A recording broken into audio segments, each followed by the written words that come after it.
Hello, everyone. This is Ian Talis from the Larp Noobs podcast. We're now randomly on Twitch, which is not a favoured environment for a Larp Noob podcaster, I would imagine. Like, there's a reason we're an audio-only podcast.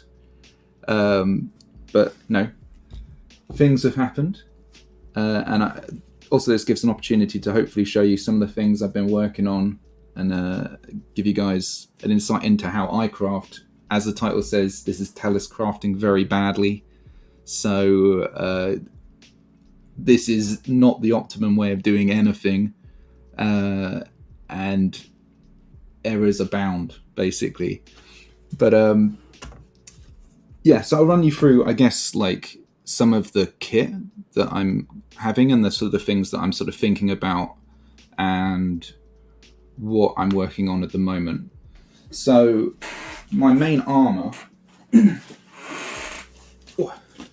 you guys may have seen before is this. So this is Lamlar armor that's made with steel. Essentially lots and lots of steel links like this, and these, don't know if you can see them. So essentially these are just rows and rows of uniform metal links, plates I should say, and these are called D plates because they look like a D, that are then essentially sewn together using paracord. And I have, you can probably see up here, part of my setup is that I have these two sort of 100-meter reams of paracord, and this is 3mm paracord, which I think is 550 if you're ever looking for any. I've got purple and green because that's Talis's colour.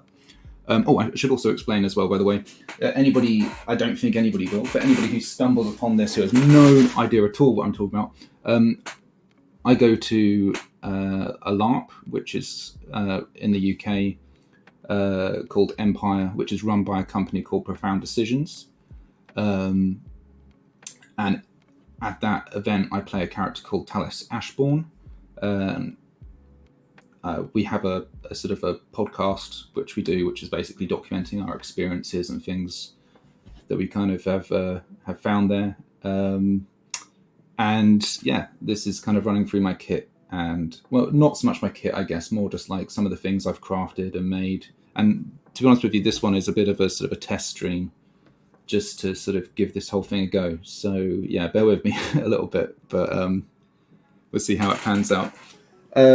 So Lamlar comes in many different types, many different sort of forms. Essentially, you can have pretty much most symmetrical shapes that can essentially be sewn together as plates to form a continuous pattern that will provide protection. So probably D and A plates, which are literally as simple as they sound. As I said, this is a D plate. Ooh, there you go. So this is a D plate. But A plates are basically just the same. They look like a capital A. I don't have any on me. I did have some, but they probably take quite a digging out to get. But the basic gist is that you take these plates, and when you line them up, like so, they will have holes behind them that you can essentially sew them together. I mean, you actually want them like this, so that you get the nice curved pattern, and that will build up and give you sort of a continuous layer of protection. It's quite an effective form of armor, actually. The stuff, it's kind of existed in multiple cultures historically, and the history of it's quite interesting. So yeah, if you're interested in that kind of stuff, I can go into it a little bit, but I don't think this is probably the right place for it. So one of the first things I did when I was playing my character, my character plays as an archer and a physic, which is essentially like a healer. and I wanted to have heavy armor, because the way that Empire works is that armor that you wear comes in 3 categories: light, medium, and heavy. Fairly obvious. And in order to have heavy armor, you have to wear metal and not aluminium. It has to be sort of steel or something like that. So I went for, rather than plate, which doesn't really match my nation, because I play in a nation called Navarre. I mean, you can do plate as Navarre, and there are some actually awesome examples of this. And I think that's the cool thing as well, that I mean, there are kind of like general rules about sort of the look and feel of each nation, but I think that the rules are kind of there to be broken. For example, my character has splashes of purple, hence my beautiful purple paracord here, which, again, is also on here. You can see some nice purple details, and that's purely relating to the fact that part of my character's backstory is that he has a sort of a half Urizeni, who are another nation, heritage. And I wanted to reflect that in his kit, in his armor. So it's mainly green. Hey, Gorfis! Thanks for joining. You probably have no idea what you've stumbled on, but welcome. So his armor essentially is built to sort of try and reflect. Oh, hey Phil, how you doing, man?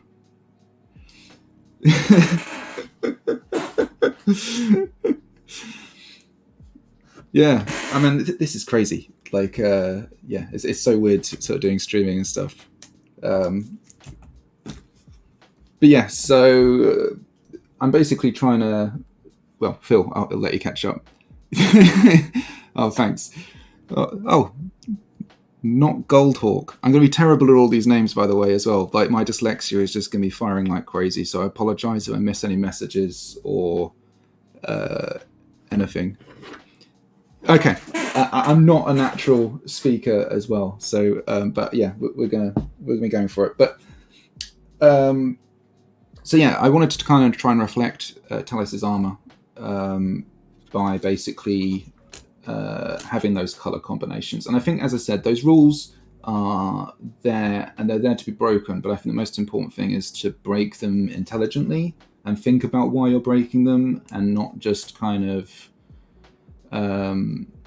not just sort of do it sort of to be different, although essentially that is what we're all trying to do. We're trying to achieve an identity when we're LARPing, but I think like you need to think about it in context of your character, and why would your character wear a thing. What does it mean if you are engaging in a certain type of way of presenting yourself that has an impact, just as normal fashion does in our own world. If you go around wearing gothic clothes, people think of you as a goth, and that's that sort of translates into the world of Empire as well. So from doing all that, and I've had that armor for a little while now, I wanted to sort of think about how else I could improve my kit. I mean, this is by no means perfect, but it was a long project to make that Lamlar armor. So it's essentially all kind of paracorded together, and then it has a sort of slightly articulated shoulders. This is essentially, these are belt blanks, these bits of leather. And then, I don't know if you can, probably hard to show. Yeah, essentially this is a faux leather backing, which is probably hard to show off, which basically just makes it more comfortable to wear on the inside. I mean, Lamlar actually is quite comfortable to wear. As with it's kind of similar to chain when you've got a belt on as well, that will actually, if you've kind of tailored it correctly to yourself and you're wearing your belt at the right level, it actually sort of then takes a lot of the weight and distributes it really nicely across your body. Obviously, having the advantage of being able to make this myself, this fits me really comfortably, this suit. It's also, I added these kind of like sort of lever thonging down here, which lets me actually sort of attach it all together. And I can slip this on pretty quick. I might put it on later, I don't know. Look a bit weird over the top of a hoodie. But yeah, I might sort of throw that on at some point. The by far the longest thing to do with this was to actually paint all of the plates. So that that was a real process. So this has actually been, each plate was just naked steel, and that was undercoated twice in white primer. I keyed them all first. When I say key, I basically sanded each plate ever so slightly just to give a bit of texture for the primer to hold on to. So I sanded each plate, and there are hundreds of plates that make this up. So I had sanded each plate. You don't need to do all this, by the way. The real reason I did this, I should say, is because basically I didn't want to have to worry about essentially having to worry about rust, because we're using proper steel, and the rule system is such where you if you want to have heavy armor, you can't have aluminium, which if your rule system allows it, I would definitely make an aluminium set just for the weight and the ease of cutting and manipulating. There are certain advantages. I mean, it is kind of cool to have gone through the process and to have made like proper steel armor. Was really, really rewarding. Hey, Caro. So, and thank you so much, not Goldhawk. I'm really proud of this armor. It's by far not the best armor on the field, and if you walk onto any LARP field, you'll find like infinitely better armor than this. But bear in mind, I'm coming from this from a very much a LARP noobs, a complete noob kind of thing. Like, I am not the kind of guy you would expect to go out and make steel armor. Like, that's like, I'm a librarian who is very hands-off normally, but yeah, I picked up a couple of skills and managed to do this, and a lot of it was just kind of reading and working around things and seeing what I could do. So where was I? Yeah, so there is a real benefit to be able to actually make this yourself. Oh yeah, the painting of the plates, that was it. So each one was primed twice and then coated in, this is actually British Racing Green spray afterwards, 2 coats of that. And then I have a gloss coat of essentially varnish on the top. Sorry, a matte, I went for a satin matte, coat on the top. Although it's actually come out very glossy, which I quite like. I don't know, maybe I actually wanted it to be a bit more muted than this, but actually I like the way the light sort of reflects off it and the colours bounce. I think it looks... So my cheat for doing this, that's a really good question, Gauntfist. So you can cut the plates yourself. The most important thing is to have obviously a uniform pattern. I was quite lucky, and obviously I work at a legal deposit library, which has a huge source of books that I can draw on. One of which was what was it called now? Armour from the Battle of Wisby, and that gives loads of really good examples of Lamlar armour, because that was the type of armour used by the forces that fought there. You can look it up, but to get a copy of your own, unfortunately, is extremely expensive. I think it's like 400 quid. I was able to look at that. And the other thing was another much cheaper book, which I actually think is probably better. And if you are interested in this kind of stuff, definitely worth getting. And that's called Armour Never Wearies. And that has just loads of examples of Lamlar and scale and so on in it. So if you're looking for any patterns that you can use to actually sort of begin your journey making this, that's probably the best place to go. But to answer your question fully, these are not plates that I made. They aren't pre-cut. They're not pre-cut by me. Actually, how I ended up getting this was... I'll put this down. So I got it essentially from eBay. You can get cheap plates from India This was a set for, I think it was 120, 130 quid. And essentially, they didn't seem to have any kind of pricing variance on the size that you got, and obviously all the plates are always the same, so you get many more plates if you go for an extra large, I think it was, rather than a very small. So it kind of was like a bit of a no-brainer just to get like the maximum size. I think it might have even been a quadruple X. Like, it was, you could have fitted. I mean, I'm not the most sort of toned person in the world, but you probably could have fitted two of me sort of squished together inside this suit when I bought it. But it came and it was oiled, and it was actually really quite nicely done, actually. But it was covered in this oil to obviously stop rust. There were a few plates that had rusted a little bit and I had to sort of treat a bit. But it was certainly an easier way to do it. But you could definitely machine out these plates yourself. It's just very important to keep a consistent shape. You really have to try and avoid variance in plates, because basically the way this works, when you're lining your plates up, it doesn't get the right way. Yeah, it's kind of, if I'd put them like this, actually better to show the top. If I put them like this, you'll see that one is slightly higher than the other, and that's because the plates actually have these particular plates, D plates, the way they're designed is to have a slight overlap that favours on the vertical axis. So you'll see here, you might notice that the holes at the top there are actually slightly deeper into the plate than the holes in the bottom.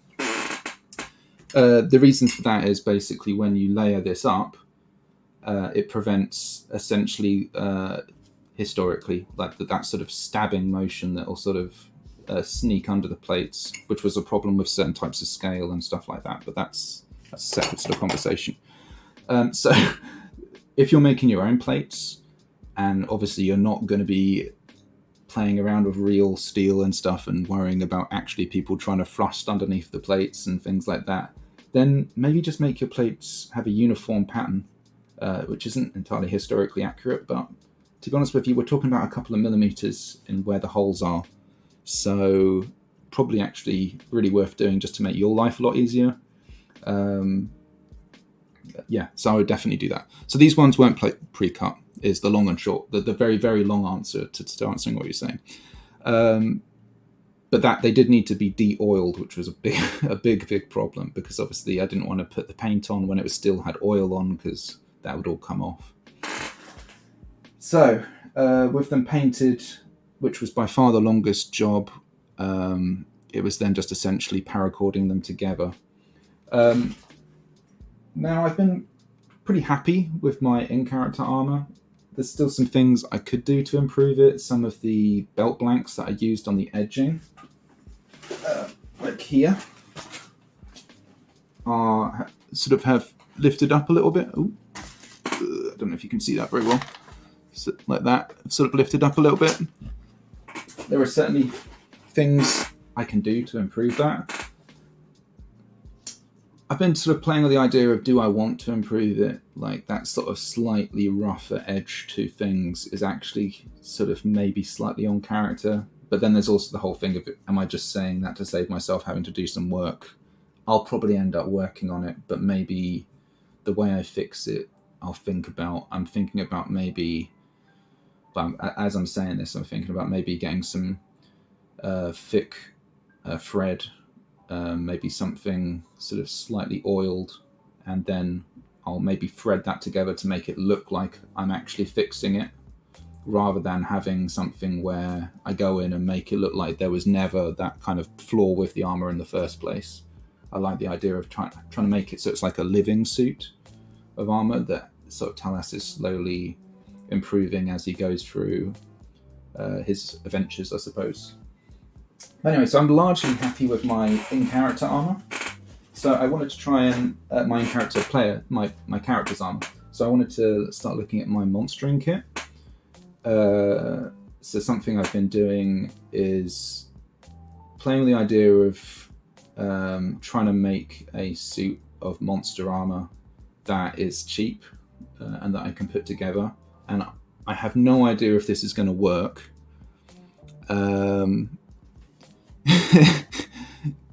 Yeah, Talis is playing a bit fancy pants these days.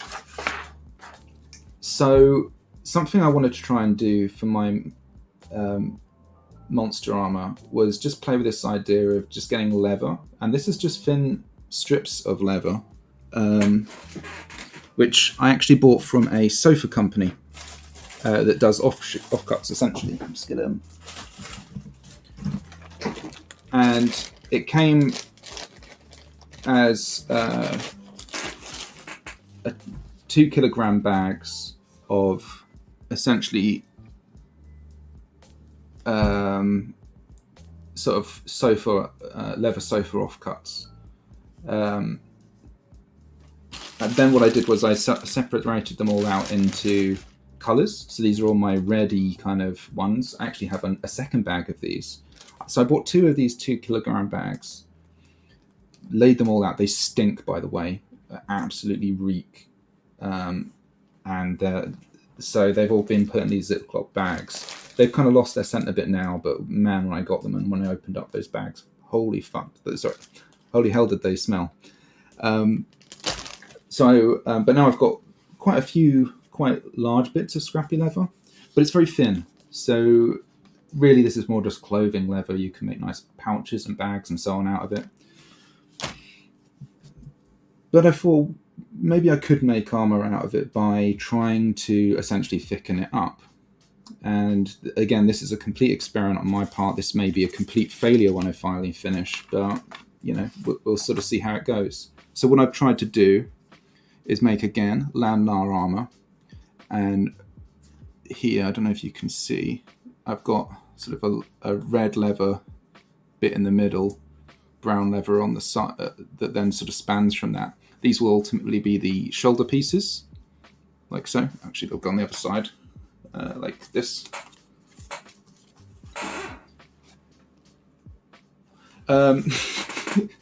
So yeah, the idea will be that they'll form this kind of continuous pattern. But the real trick with this is that I got self-adhesive foam, which is essentially, I don't know if you can see. Yeah, it's kind of hard to show off. Just looks good. Okay. But yeah, self-adhesive foam that I've then attached to the leather too. So you literally just peel off the backing to some of this foam, which literally just comes in A4 sheets like this.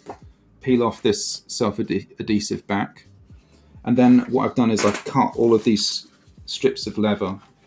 I've worked out that basically each plate, as I sort of lay them out on the leather,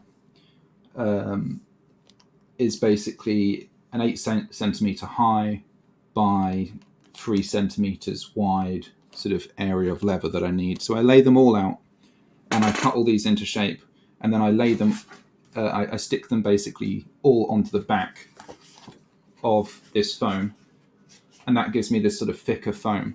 And the idea is that this will be a cheap way of letting me make what is actually then quite a thick set of leather. You know, I've essentially doubled the thickness of the leather.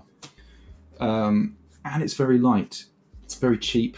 So these bags, for example, these 2 kilogram bags of leather offcuts, which is a ridiculous amount of leather offcuts, by the way. So that was like £5 per bag, maybe £6, something like that. So, you know, 10, 12 quid on leather. And then the foam. So I actually got a lot of these from Hobbycraft, which is definitely, I would say, not the cheapest place to get them. They're £1 per A4 sheet.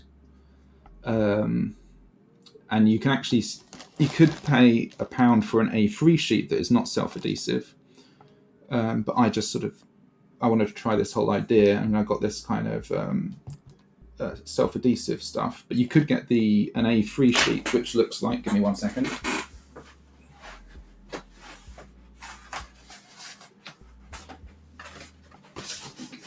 You could get an A3 sheet like this. I think this is going to be medium. In all intents and purposes, this is thick enough to be medium armor. It's an interesting question, that the way that I've put it together. I don't think you can tell. I don't think you can tell. I think if I showed you this, you would think it was thick leather. Maybe, I'm assuming. If people say it's light, then it's light. I mean, that's really a rules decision. I feel it counts as medium. It's been designed to count as medium anyway. But that it is on the light end of medium, I would say. So I'm happy to accept whatever ruling that they come up with. But yeah, you can buy these A3 sheets. Again, these are £1, I think. And then you could just get some self-adhesive spray. And maybe that's the smarter way of doing it. I mean, I was thinking of doing this myself.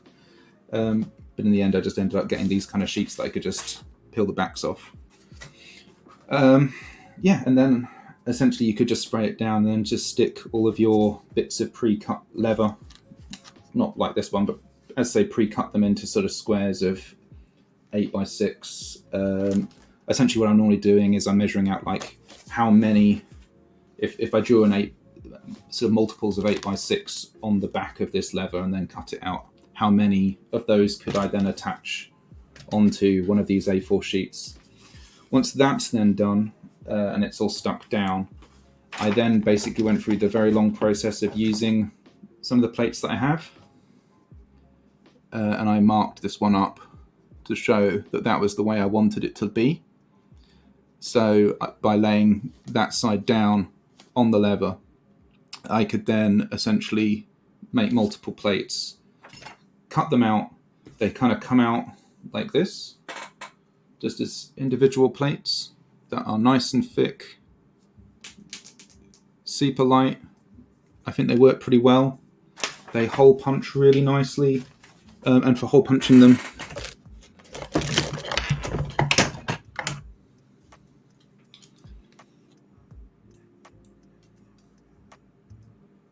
yeah, I think that's what it was. I'm pretty sure that's what it was, Caro.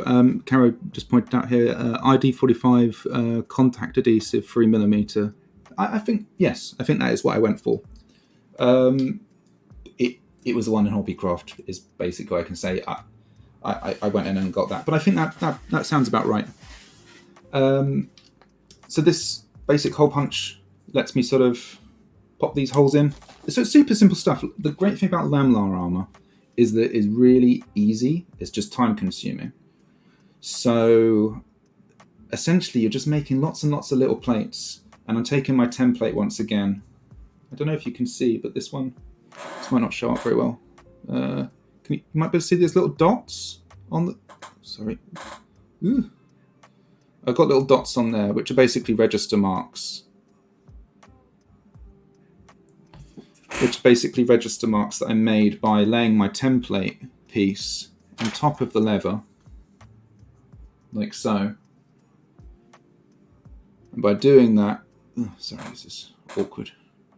Oh, I've got that whole kind of dyslexic mirror thing. Yeah. By doing that... anyway, I'm able to sort of push a pencil through those holes, make those registration marks, and then that's where I hole punch.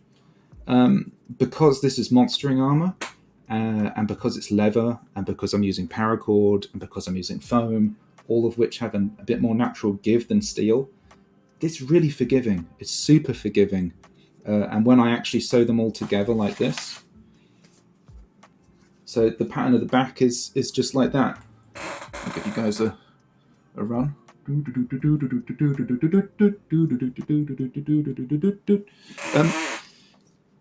Yeah, it gives like a really nice sort of thing, which has give, it has flex, it moves really nicely, it's strong. I can really pull at this and it won't go anywhere.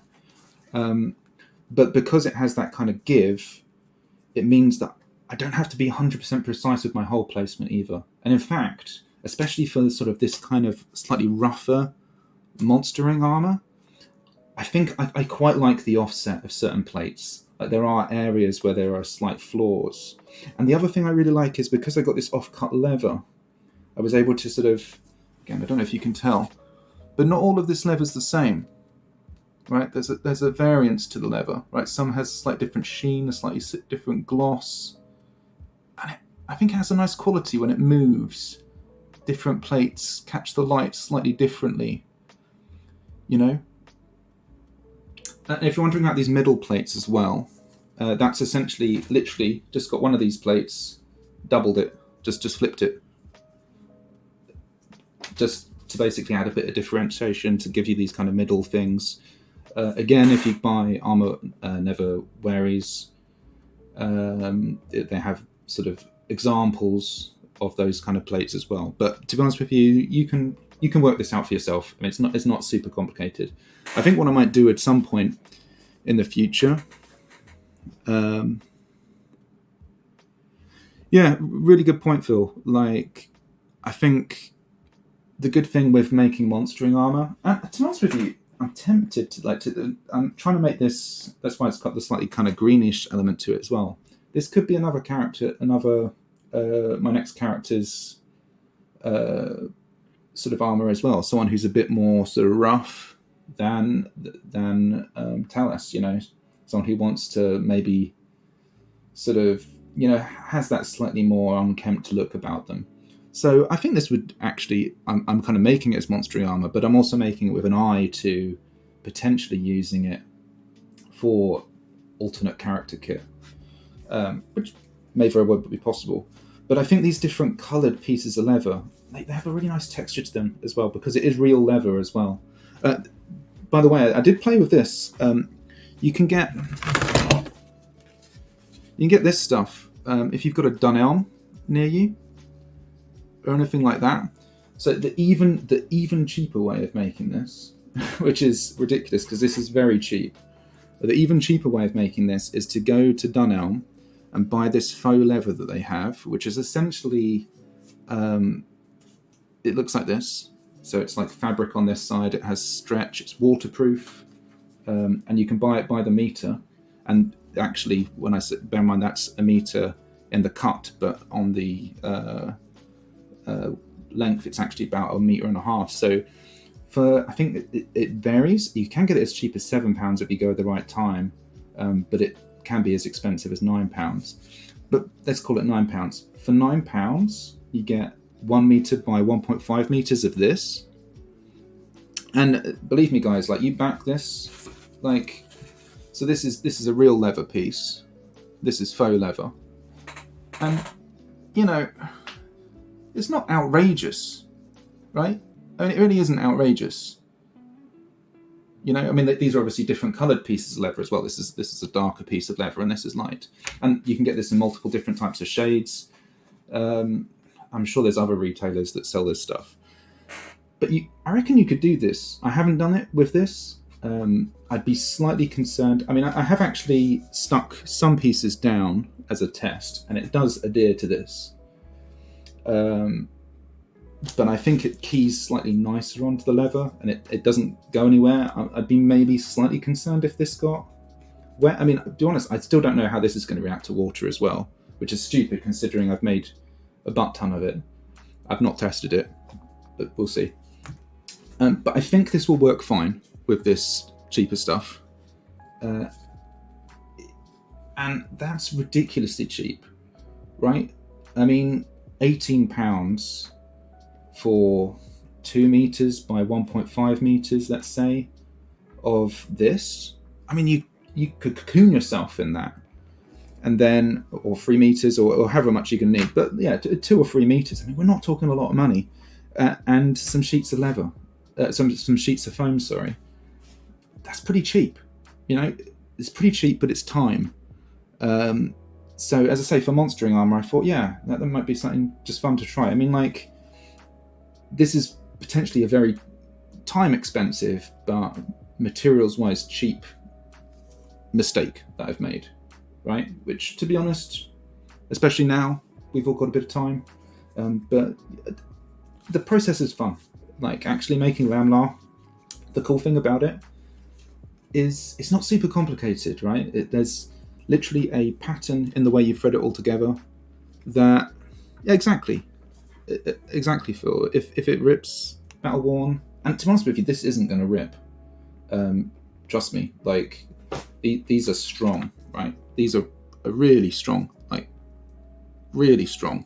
Like it ain't going anywhere, to be honest. So I don't think you got to worry about that kind of stuff. Yeah, so I think this is going to be good, hopefully. So what I've done is I've made 2 shoulder sets, like so. Blammo. Whoa. Okay. Then I've got this front torso set, which is kind of here. It's all kind of folded in a bit on itself. But I think that has quite a nice kind of colour to it. So that's going to go there.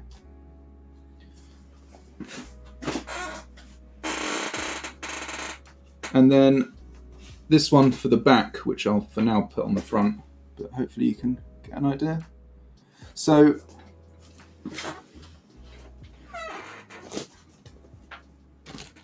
these two can then they're going to be attached together with those kind of shoulder pieces over the top. I mean, also bear in mind that they probably looked a little bit undersized on me. Ooh, has the camera cut out? May have cut out. Ooh. Sorry if the stream's gone down. I don't know if it's gone down. Yeah, okay. I will be right back. Let's see what's happened with the camera.